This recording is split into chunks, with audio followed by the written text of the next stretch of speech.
this panel, we turn to scientific research and innovation.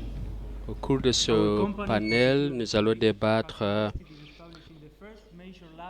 l'investissement dans la technologie. Notre compagnie a fait des investissements en ce qui concerne les tablettes numériques en Afrique. Nous voulons être un leader en ce qui concerne la recherche et l'innovation.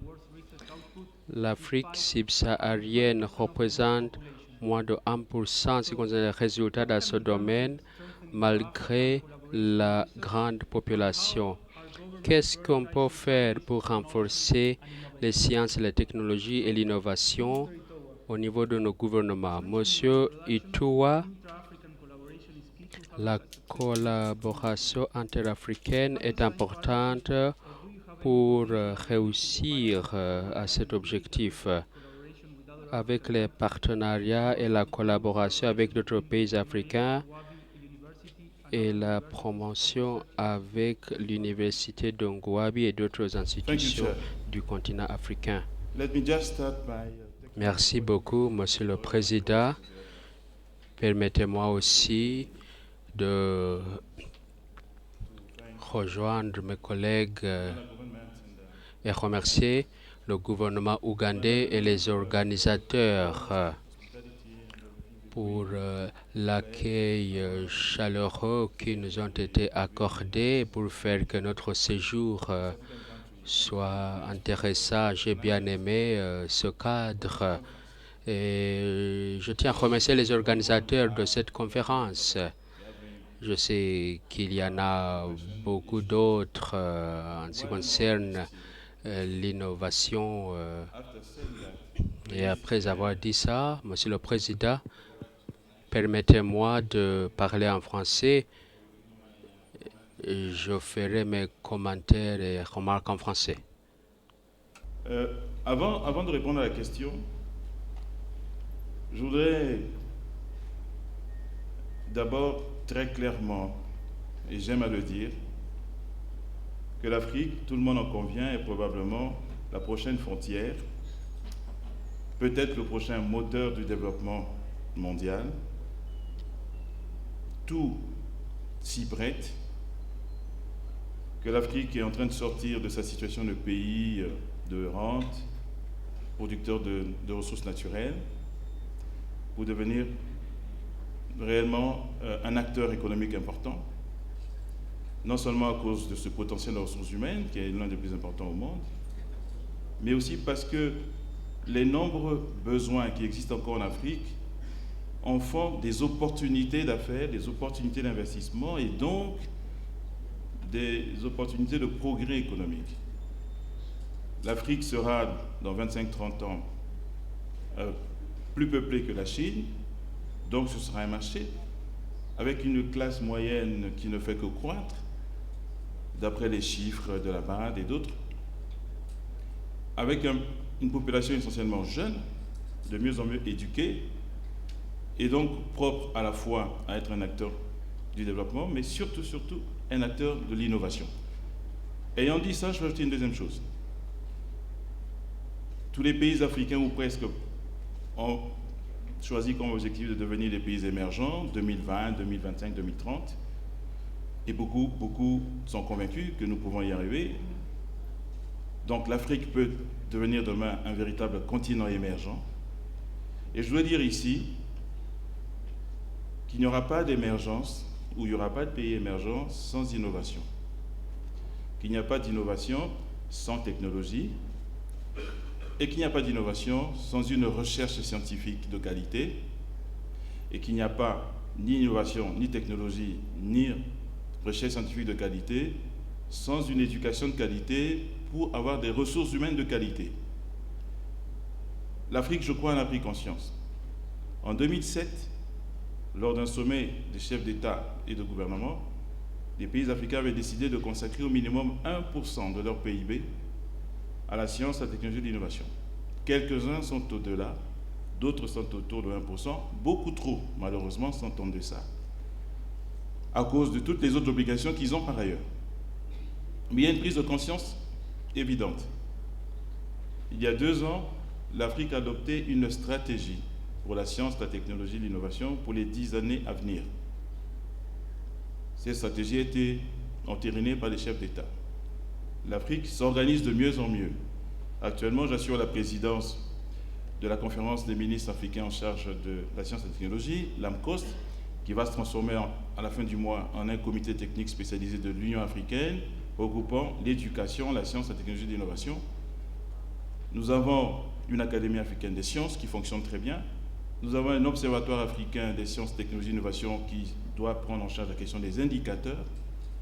Nous avons le grand projet, et ça répond à votre question, de l'université panafricaine, qui en fait ne sera pas une université, mais un ensemble d'universités, autour d'universités qui seront érigées en centre d'excellence, une grande université par sous-région, de façon justement à créer cette communication générale entre les pays africains, entre les scientifiques, entre ceux qui s'occupent de technologie, entre les innovateurs. Il y a donc une prise de conscience. Mais ceci dit, il est clair qu'il y a encore du chemin à faire. Je crois que l'Afrique doit, pays par pays et globalement, résolument, placer la recherche scientifique et l'innovation au centre de ses préoccupations, en faire une des priorités. Et je vais prendre un exemple. L'Afrique fait beaucoup pour les infrastructures. Les routes, les ports, l'électricité, les télécommunications, l'eau potable, l'assainissement. Je plaide dans mon pays et en Afrique pour que les laboratoires de recherche deviennent également des infrastructures de base, qu'elles soient traitées avec le même degré de priorité, si ce n'est plus que les routes, que même l'énergie. Bien sûr, il faut de l'énergie pour cela, mais on peut trouver des solutions adaptées là où on veut construire un laboratoire. Parce que c'est dans les laboratoires qu'on forme les étudiants, c'est dans les laboratoires qu'on prépare les étudiants à être des acteurs futurs de l'industrie qui s'installe et des ambitions de l'Afrique. C'est dans les laboratoires que se fait la recherche. Le laboratoire doit intégrer les priorités d'investissement de l'Afrique et j'espère que c'est un message qui finira par porter que les banques d'investissement comme la BAD ou les autres, celles des pays émergents en cours de construction par exemple, intégreront définitivement des laboratoires comme étant une des grandes priorités. Voilà, je vais m'arrêter là. Nous pourrons continuer tout à l'heure lors de votre seconde question. Merci. Thank you, Minister. Merci beaucoup.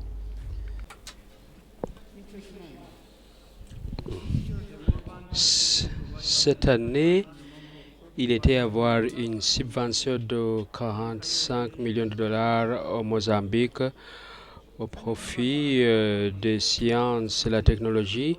Est-ce que vous pouvez nous parler de ce projet et comment cet argent va être utilisé pour la promotion du développement des sciences et technologies au Mozambique?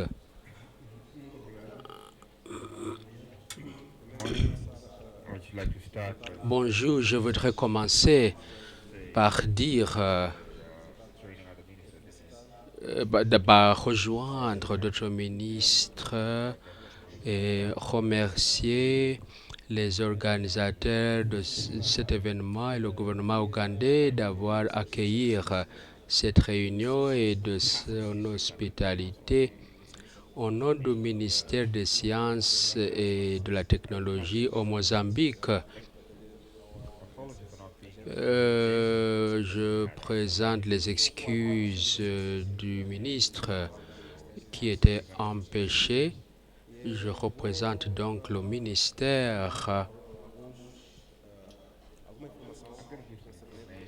et je vais vous donner quelques informations pour répondre à cette question.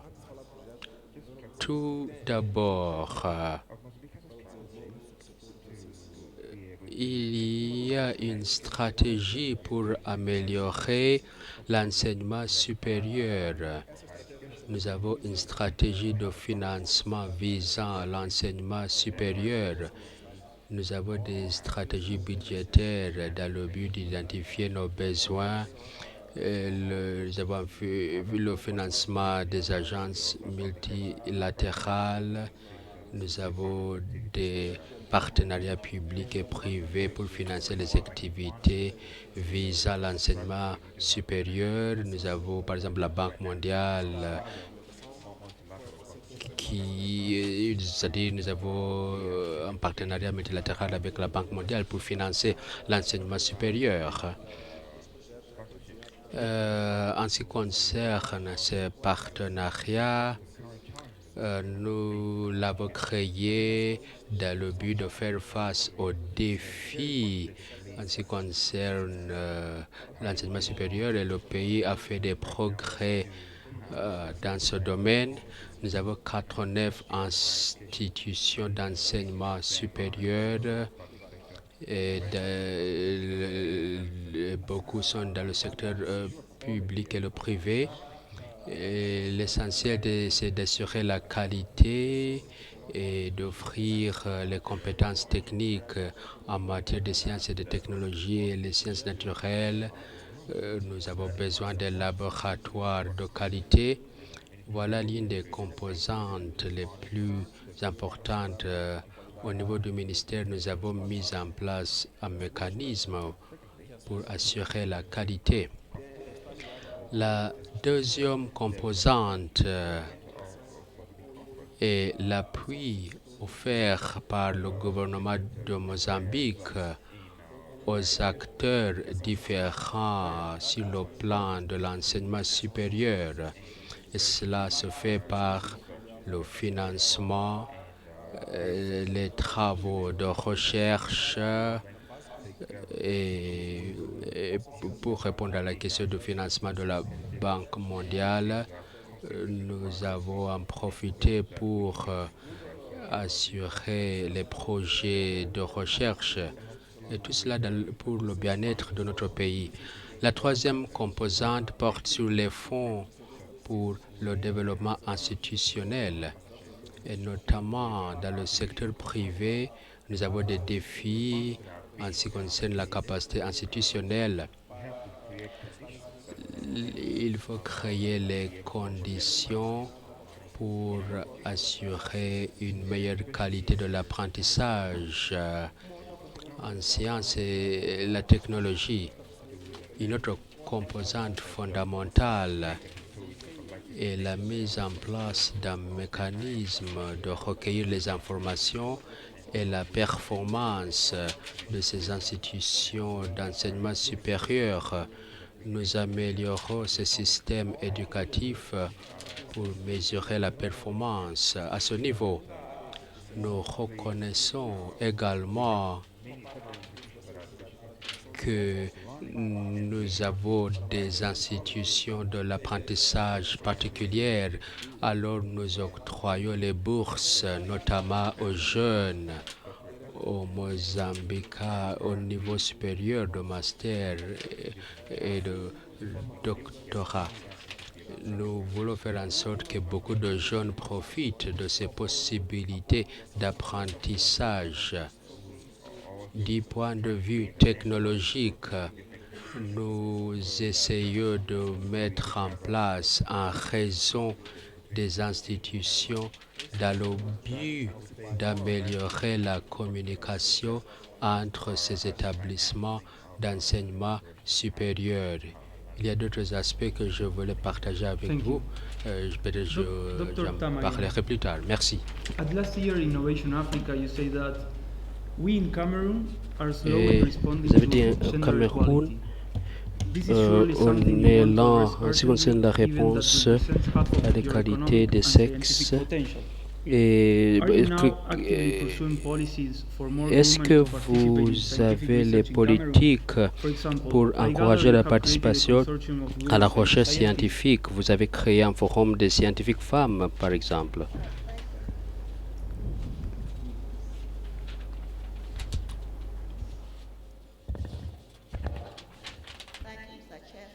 Merci beaucoup, Monsieur le Président, de m'avoir accordé la parole.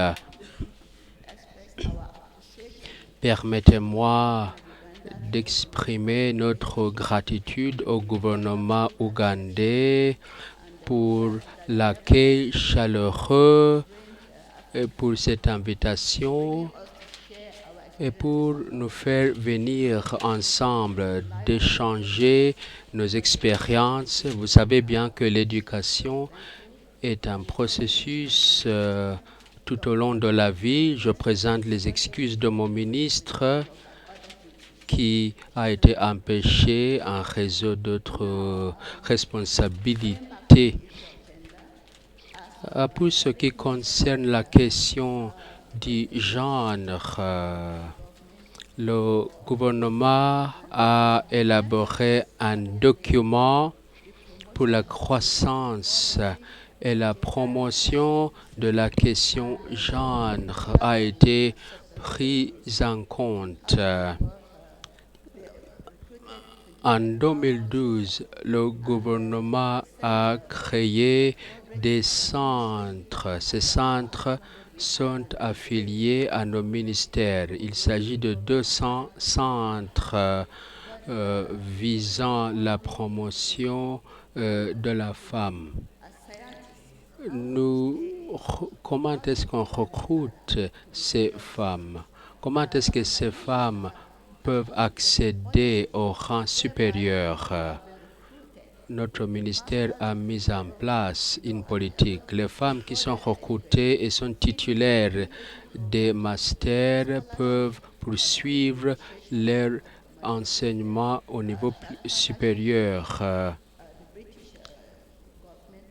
Le gouvernement britannique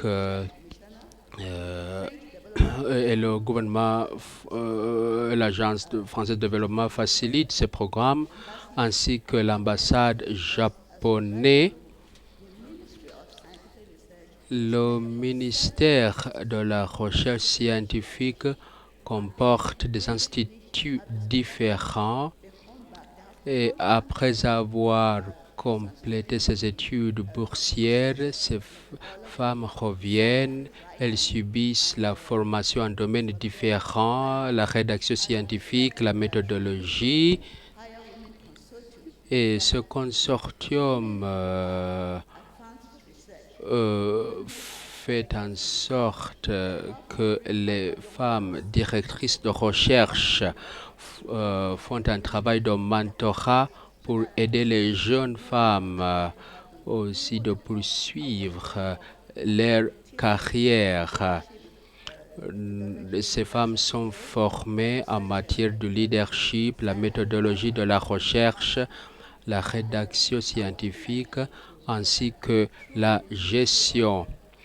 En passant par le ministère, nous avons des programmes d'autonomisation et on fait en sorte que les femmes deviennent des modèles de la société. Il y a un dicton selon lequel l'ennemi de la femme est une femme. Au niveau de mon ministère, je voudrais que vous sachiez que le ministre est une femme, le secrétaire général est une femme, l'inspectrice est une femme. Nous avons 4 directrices de l'administration centrale et nous avons 2 directrices qui dirigent cet institut.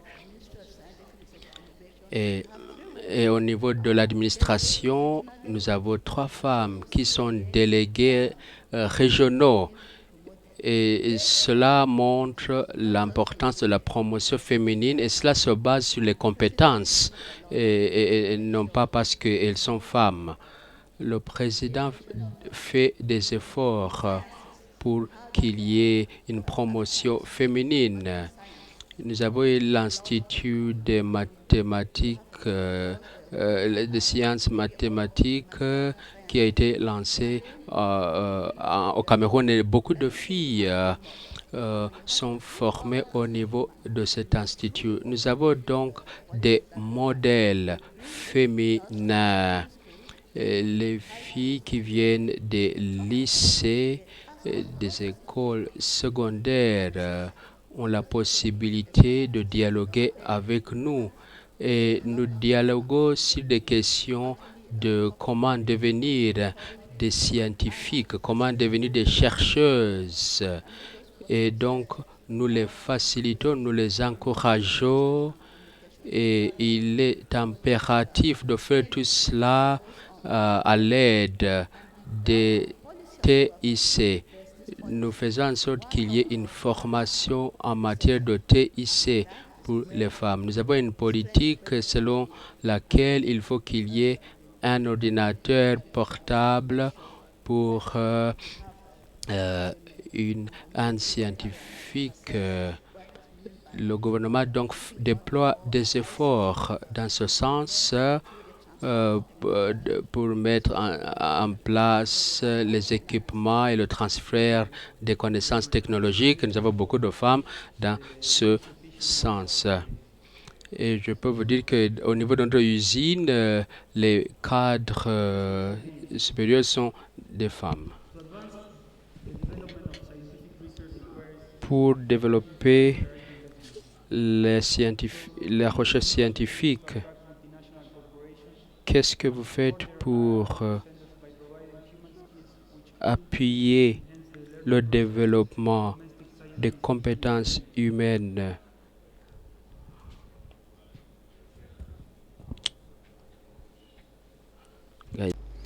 Thank you very much, Chair. Merci beaucoup, Monsieur le Président. Permettez-moi d'exprimer ma gratitude au gouvernement ougandais de cette invitation. J'aimerais féliciter African Brains pour avoir organisé cet événement de manière très réussie. La compétitivité basée sur l'innovation. Permettez-moi de dire que la Tunisie alloue 1,2% de son PIB à la recherche et l'innovation. La Tunisie occupe la 3e position en Afrique en ce qui concerne les publications scientifiques par capita, par habitat. Nous faisons partie des projets conjoints de recherche avec le Maroc, l'Égypte, l'Afrique du Sud, la France, le Portugal, l'Allemagne, l'Inde, la Corée du Sud, la Turquie et ainsi de suite. Nous encourageons la création de laboratoires conjoints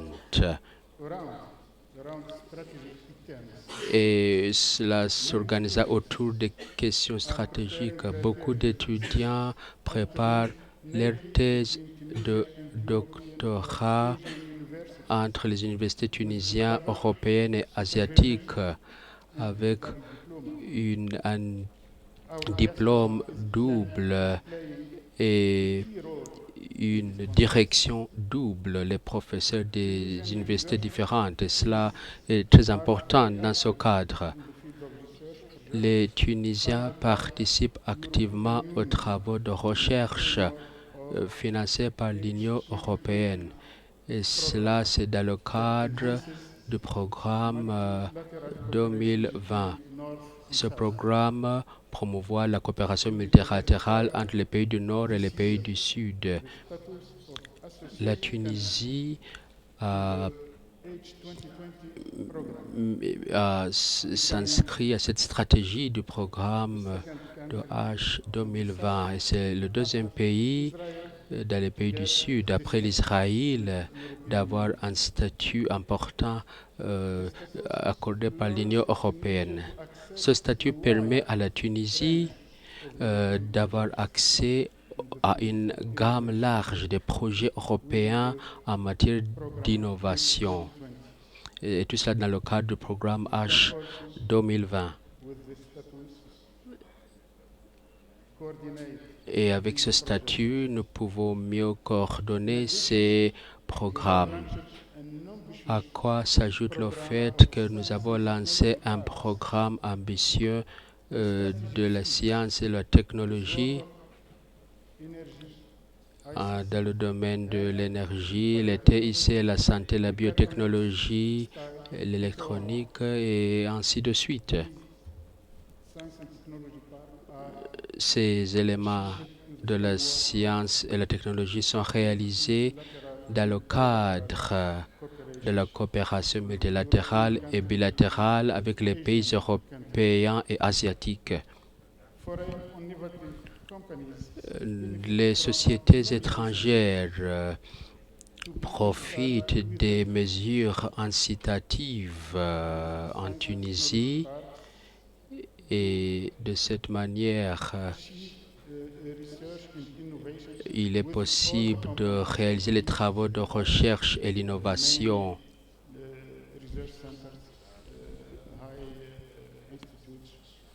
et on avoir des stages au niveau des établissements d'enseignement supérieur.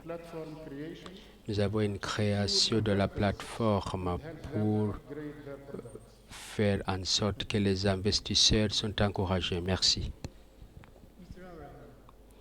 Monsieur Yayaham, le ministre éthiopien de la science et de la technologie a mis l'accent sur le renforcement des systèmes et le développement des capacités humaines. Qu'est-ce que vous allez faire pour créer un environnement propice au niveau des industries des sciences et la technologie et mettre en place des politiques favorables en Éthiopie? Merci beaucoup, Monsieur le Président. Permettez-moi de remercier également le gouvernement ougandais de nous avoir accueillis à cet événement. Permettez-moi de présenter les excuses de mon ministre de la Science et de la Technologie qui n'a pas pu venir à cette conférence. En Éthiopie, on est en train de créer un nouveau gouvernement qui sera annoncé en cours de cette semaine.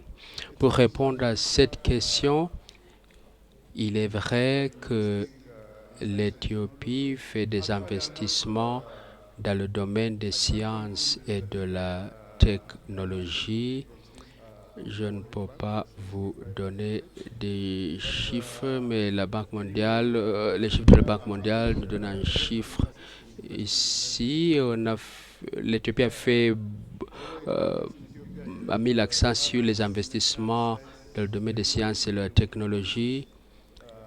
Nous avons une politique de travail qui est guidée par le Conseil national des sciences et de la technologie. Et cela est animé par le secrétariat de ce ministère. Et beaucoup d'autres ministères font partie de ce conseil, y compris le ministère de l'Éducation, de l'Agriculture, de la Communication. Et au cours de cette année fiscale, 4,5% du budget a été affecté à l'éducation. Et dans ce cadre, nous essayons de renforcer l'enseignement et l'intégration de la TIC au niveau supérieur.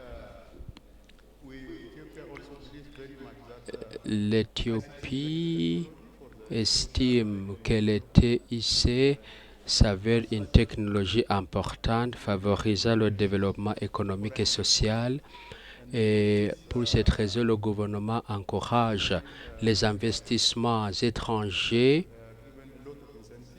et l'Éthiopie a mis l'accent sur les TIC. Par exemple, les investisseurs étrangers ont une exonération de 100% des impôts douaniers. En ce qui concerne les pièces de rechange, il y a une exonération de 15% au niveau des impôts. Il y a aussi une exonération des impôts sur le revenu pendant 45 ans. Et donc le gouvernement déploie des efforts pour encourager les investisseurs dans ce domaine. L'Éthiopie est l'un des pays les plus peuplés de l'Afrique avec une population de 94 millions d'habitants. Il y a donc un gros marché avec une consommation élevée. L'Éthiopie a encouragé beaucoup de ces investissements et le gouvernement éthiopien présente des possibilités. Le gouvernement voulait travailler, collaborer avec les investisseurs étrangers tout en utilisant ses propres ressources. Merci, voilà tout ce que je peux dire pour le moment. Docteur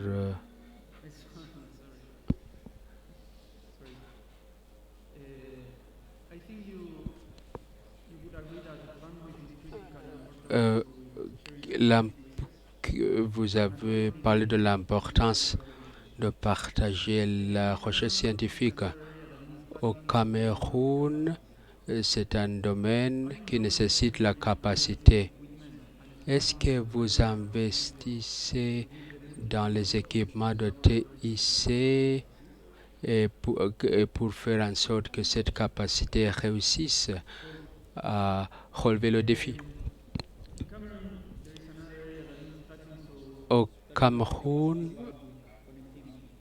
est-ce que vous avez la capacité en matière de TIC? Nous voulons comprendre ce que vous faites en ce qui concerne les investissements et les équipements, élargir l'optique, le fibre optique, et comment vous utilisez cette capacité pour réussir.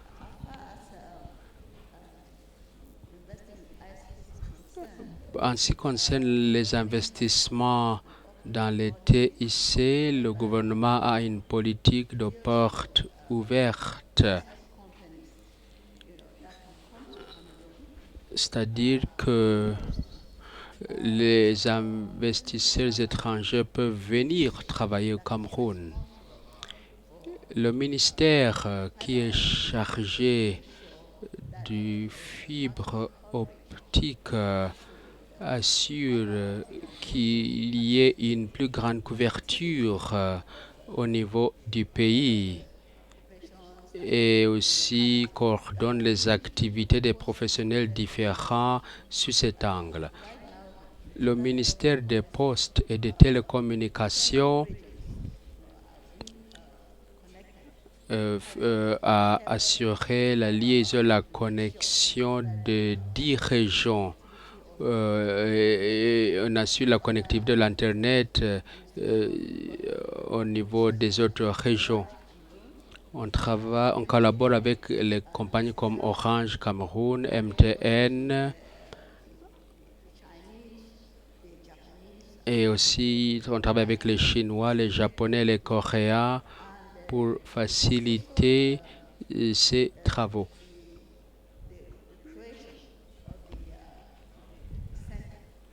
Et on a créé le centre d'excellence visant la transformation scientifique et technique. Le gouvernement a signé un décret présidentiel selon lequel on a affecté 25 hectares à cet effet.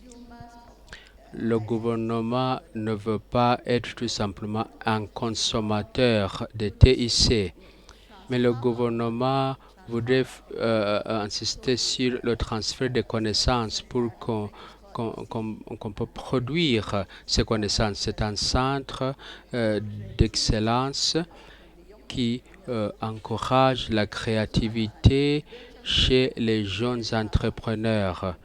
Nous avons également un centre d'incubation où les jeunes inventeurs peuvent être encouragés dans leur domaine d'intérêt.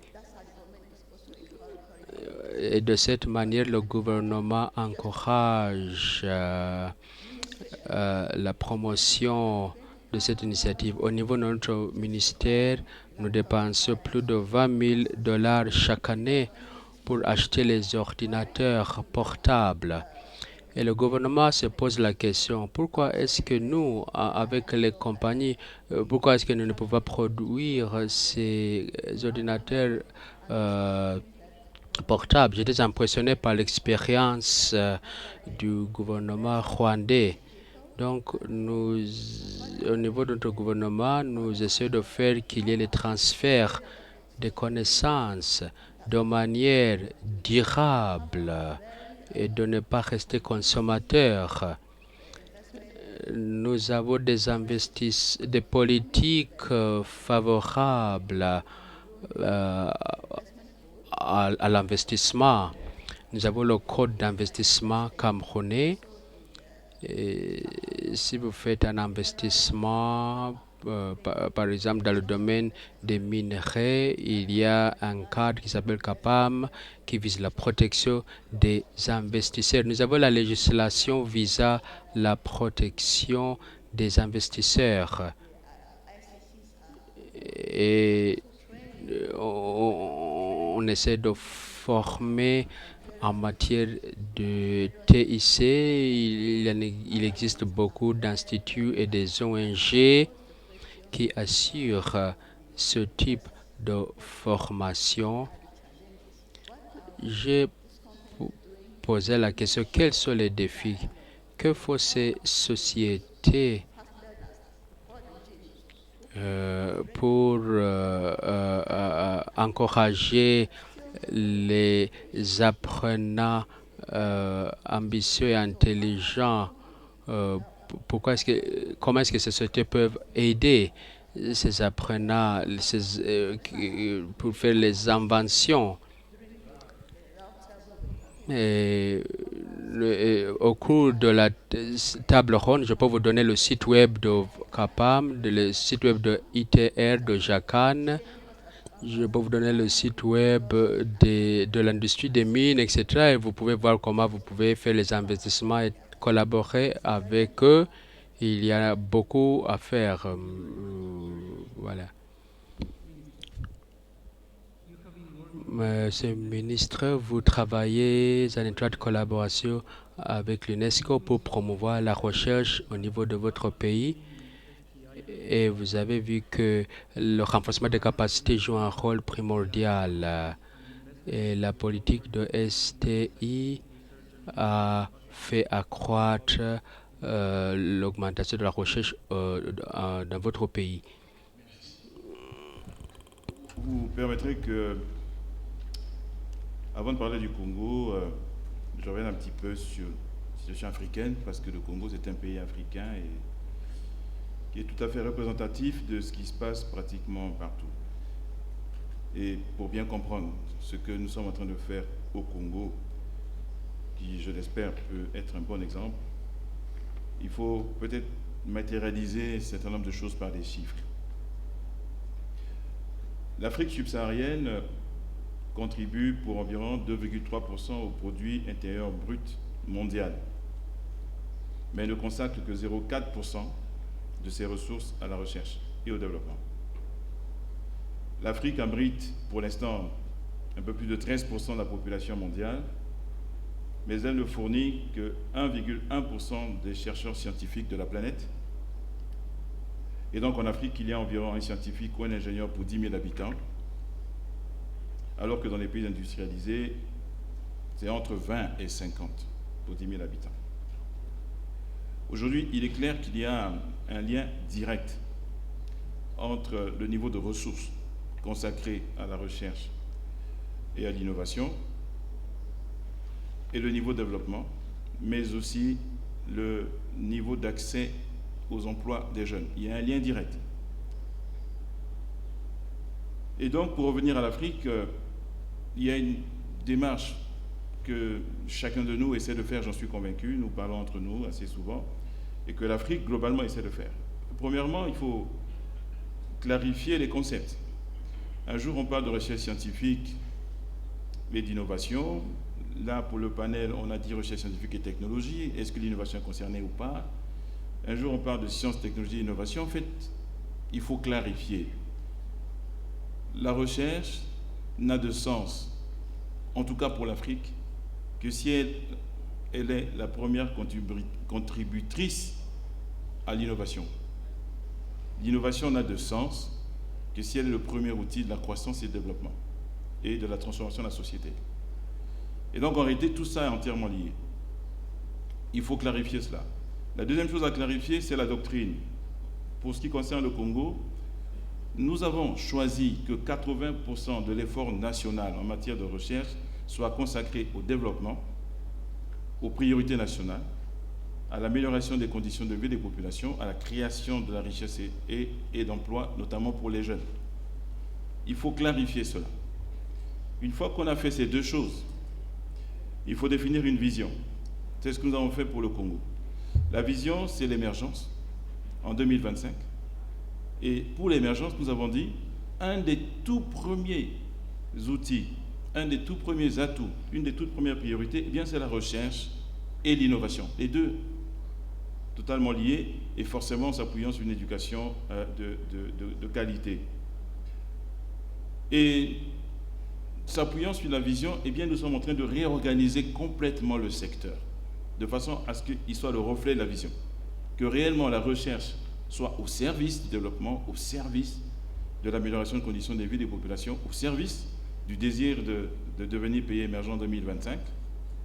On avait 17 instituts et centres de recherche dans tous les sens. Nous en avons plus que 7, c'est très précis, plus 2 agences de promotion, une pour la recherche, une pour l'innovation, et 2 autres institutions consacrées à des projets très précis. Je ne vais pas entrer dans les détails. C'est cette stratégie et cette réorganisation institutionnelle que nous sommes en train de mettre en place avec l'UNESCO, qui voudrait ainsi, avec d'autres pays, créer une espèce de standard auquel elle va inviter les pays africains. Mais au sein de cette stratégie, de cette réorganisation, très clairement, le parent pauvre, et qui ne devrait pas l'être, c'est l'innovation. Au fond, qu'est-ce que c'est l'innovation? Au fond, qui est innovateur? Qui est créateur? Qui est inventeur? Comment est organisée l'innovation? Comment est structurée l'innovation? Comment l'État aide l'innovation? C'est sans doute aujourd'hui le parent pauvre et l'Afrique aurait tort de laisser les choses en cet état. Il faut que l'innovation devienne au contraire la première priorité, bénéficiaire de la recherche, bénéficiaire de l'inventivité, de la créativité, parce que c'est l'innovation qui est le lien entre la recherche et le développement, le lien entre la recherche et l'impact sur les populations, et le lien entre la recherche ou la créativité et les produits et services dont la population, le pays ont besoin. Et donc, l'innovation doit devenir très clairement le contraire du parent pauvre. Et enfin, recherche et innovation ne peuvent aujourd'hui réellement produire leurs fruits que s'ils s'inscrivent dans un écosystème général favorable, à la fois institutionnel, je l'ai dit, mais aussi qui doit s'appuyer très clairement sur un système d'information et de communication moderne. Je ne crois pas à une recherche de qualité, à une innovation de qualité, si un système d'information national de qualité n'est pas mis en place. Et dans mon pays, nous avons investi massivement dans ces infrastructures. Le pays est relié au câble de fibre optique, le deuxième, qui passe tout le long de la côte ouest africaine. Nous sommes en train de construire le backbone national, donc la base du réseau national de fibre optique. Mon ministère est relié à la fibre optique. Nous travaillons à ce que toutes les localités de plus de 10 000 habitants soient connectées par la fibre optique. Dans le même temps, nous travaillons sur la couverture nationale par satellite pour avoir 2 sources à partir desquelles on peut avoir accès à Internet de bonne qualité, haut débit, et Internet moins cher. Un chercheur qui ne serait pas dans un environnement moderne, je ne vois pas comment il peut faire la recherche s'il n'y a pas une connectivité, pas seulement à l'intérieur de la recherche et de l'innovation, mais à l'intérieur de tous les autres acteurs qui sont nombreux et qui sont ailleurs, notamment à l'enseignement supérieur, mais aussi ailleurs, à la santé, et ainsi de suite. Et enfin, il est clair que c'était le sujet du panel. le financement des investissements pour la recherche et l'innovation sont un problème. Imaginez que les pays soient les seuls contributeurs n'a pas beaucoup de sens. Il faut absolument que là, il y ait plus qu'un panel, mais une vraie réflexion africaine sur comment financer la recherche et l'innovation, en s'appuyant bien sûr d'abord sur l'État, qui doit être le premier à montrer l'exemple, mais aussi comment impliquer le secteur privé, comment éventuellement utiliser des pannes populaires, comment utiliser la fiscalité, comment mettre à profit les partenariats, notamment africains, mais également au-delà, comment mobiliser la communauté internationale autour de ce qui est au fond ce qu'on aime appeler avec des grands mots l'économie du savoir. Tant qu'on n'aura pas résolu le problème, le reste ce sont les grands discours. Voilà le travail auquel on s'applique aujourd'hui au Congo. On s'est donné 5 ans pour cela. Merci. Thank you very much, Minister. In the same line, Professor Kemeis, the Tunisian government is now putting more emphasis Le on gouvernement research and tunisien met plus d'accent sur la recherche scientifique et l'innovation. Qu'est-ce que vous faites pour développer un centre éducatif, pour produire de meilleures connaissances au niveau de l'enseignement supérieur dans le domaine scientifique et technique? La Tunisie entreprend un processus de réingénierie de son système éducatif et d'innovation afin de satisfaire, de relever les défis actuels, de renforcement de capacités, de qualité, d'employabilité et d'innovation. Dans ce contexte, le projet de réforme est élaboré par une commission ad hoc et soumis au débat national impliquant toutes les parties prenantes, que ce soit privées ou publiques, et la société civile. L'objectif principal de ces réformes sont la promotion de la qualité en matière de recherche et d'innovation, meilleur système d'enseignement supérieur, et avoir un esprit d'entrepreneuriat dans l'état d'esprit des étudiants, et puis améliorer la priorité des diplômés d'enseignement supérieur. Il est bon de se rappeler que le flux annuel des diplômés d'enseignement supérieur, qui est d'environ 65 000, est beaucoup plus élevé que le besoin du marché national. La Tunisie n'a pas de problème avec un niveau élevé de ressources. Nous avons un excédent de ressources naturelles, surtout dans la biotechnologie. Nous avons 500 docteurs qui ne sont pas employés, qui sont en chômage. Donc, je voudrais nous rappeler que le chômage des diplômés des enseignements supérieurs a été le détonateur, catalyseur de l'insurrection tunisienne. Et ce problème est critique. Et pour faire face à ces questions, nous avons introduit les cours sur l'entrepreneuriat dans pratiquement tous les domaines d'études à l'université. Plus de 42 incubateurs d'affaires et plus de centres d'affaires ont été établis partout dans le pays. L'implication des professionnels dans l'élaboration et formation des curriculums et de la formation est encouragée. Le semestre dernier de l'étude est consacré au stage au sein de campagnes pour des projets pratiques. Donc on donne l'accent à la communication au TIC. Le gouvernement a établi une batterie de mécanismes financiers pour pouvoir encourager les étudiants à créer leurs propres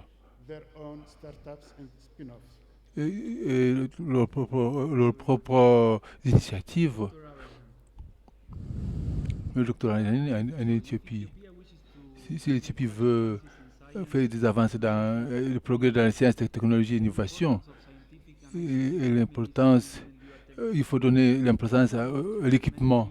Est-ce que votre ministère met en œuvre de nouvelles politiques pour assurer que vous avez la capacité technique pour sélectionner les technologies les prestations de services les plus appropriées en technologie? Merci encore. Concernant l'approvisionnement, l'Éthiopie a un système de marché public et un système de marché public pour des achats de gouvernement. Il y a des procédures à suivre. Cela ne s'applique pas au secteur privé, mais pour le secteur public, oui. Les procédures devraient être similaires plus ou moins dans d'autres pays, parce que c'est pour promouvoir la transparence, la responsabilité, la redevabilité et une sorte de réduire la corruption. Une telle procédure est suivie. C'est assez lent, bien sûr.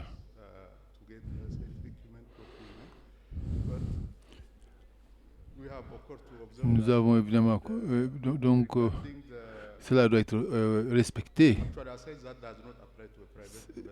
mais pas pour les investisseurs privés. Il y a ce qu'on appelle l'agence pour le marché public. S'il y a des circonstances où vous avez besoin d'une fourniture rapide, vous pouvez avoir une permission, s'il y a des justifications. Donc cela n'est pas un grand problème. Et je crois que c'est la même chose dans d'autres pays. Concernant les spécifications, la sélection d'équipements, l'Éthiopie a la capacité de le faire parce que nous avons un système de recherche robuste sur l'agriculture. Nous avons un peu 156 centres de recherche partout dans le pays. Et il y a des universités aussi. Et cela peut être fait de façon appropriée. Mais il y a des cas où on a besoin de l'assistance. Nous pouvons travailler avec des partenaires régionaux internationaux. Nous pouvons aussi embaucher des consultants d'autres pays. Donc, le système de marché public, c'est une question d'équilibrer de la transparence et la redevabilité, mais aussi la nécessité de le rendre plus rapide. C'est donc assez lent, mais je sais que dans beaucoup de pays africains, c'est le même pays asiatique. Ce système de marché public est assez lent, mais cela ne ralentit pas le développement des TIC. Et ça ne s'applique pas, en tout cas, aux investisseurs privés. Merci beaucoup. Merci à vous tous pour avoir partagé vos expériences. Enfin, je voudrais partager avec vous le fait que l'année dernière, l'innovation en Afrique au Rwanda, nous avons annoncé que le partenariat avec le gouvernement du Rwanda, on allait apporter l'industrie à la région. Depuis juillet dernier, nous avons déjà produit et livré plus de 30 000 unités. Vous pouvez voir un échantillon de cela dans notre livre, dans notre stand.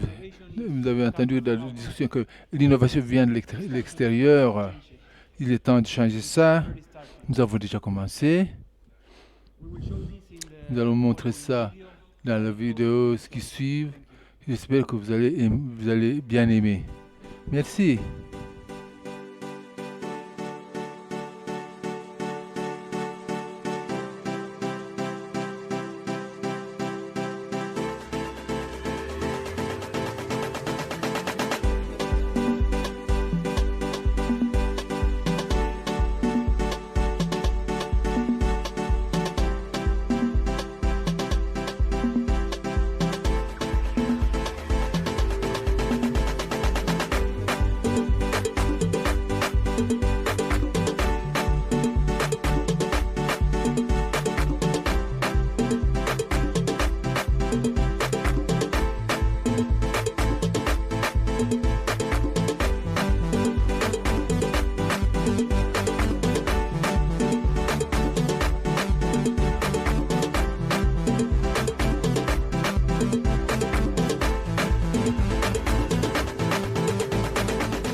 What I like most about my job is that every day is a new challenge. The feeling that is very important to Rwandans and Africans. It has given me the opportunity to work in the field I studied in with real experience. No matter how well you did it the day before, you start from scratch the next day. Being the company that brings the technology to my country.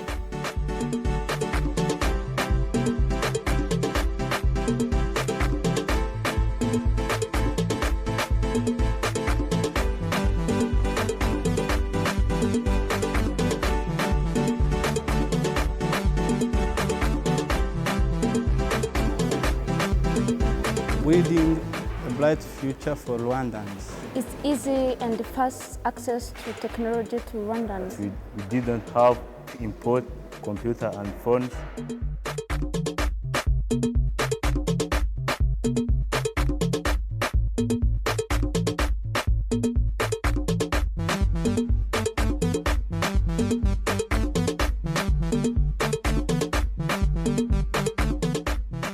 In the short term, to deliver every single that we have committed for this first stage of the project, and of course to expand the operation very fast to the rest of the East African community. In the long term, become the first choice of Africans. That means building millions of units per year.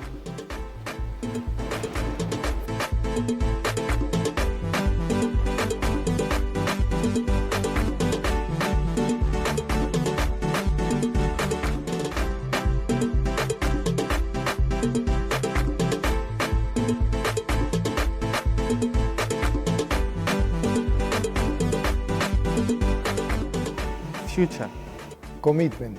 Technology. Is incomparable.